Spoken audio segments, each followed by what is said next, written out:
বাংলাদেশে গত বছরের জুলাই আগস্টে সংঘটিত মানবাধিকার লঙ্ঘনের তদন্ত প্রতিবেদন প্রকাশ করেছে জাতিসংঘের ফ্যাক্ট ফাইন্ডিং মিশন। এতে বলা হয় 1 জুলাই থেকে 15 আগস্টের মধ্যে অন্তত 1400 জনের বেশি মানুষকে হত্যা করা হয়ে থাকতে পারে। হায়নাঘর নামে পরিচিত গোপন বন্দিশালা ও নির্যাতন কেন্দ্র পরিদর্শন করেছেন প্রধান উপদেষ্টা ডক্টর মোহাম্মদ ইউনূস। প্রধান উপদেষ্টার প্রেস উইং জানিয়েছে, বুধবার রাজধানীর আগারগাঁও, কচুক্ষেত এবং উত্তরা এলাকা থাকায় এসব নির্যাতন কেন্দ্র পরিদর্শনে যান প্রধান উপদেষ্টা। জুলাই হত্যাকাণ্ডে বিচারাধীন মামলার রায় প্রকাশের সময় নিয়ে আইন উপদেষ্টা আসিফ নজরুলের মন্তব্যে অসন্তোষ প্রকাশ করেছে আন্তর্জাতিক অপরাধ ট্রাইব্যুনাল। এমন বক্তব্যের কারণে বিচার নিয়ে বিরূপ ধারণা তৈরি করবে জানান ট্রাইব্যুনালের চেয়ারম্যান।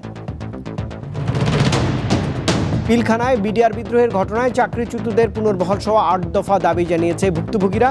দাবি আদায়ে দ্বিতীয় দিনের মতো কেন্দ্রীয় শহীদ মিনারে অবস্থান কর্মসূচি পালন করেন ক্ষতিগ্রস্তরা। পরে খাদ্য ভবনের সামনে অবস্থান নেন তারা।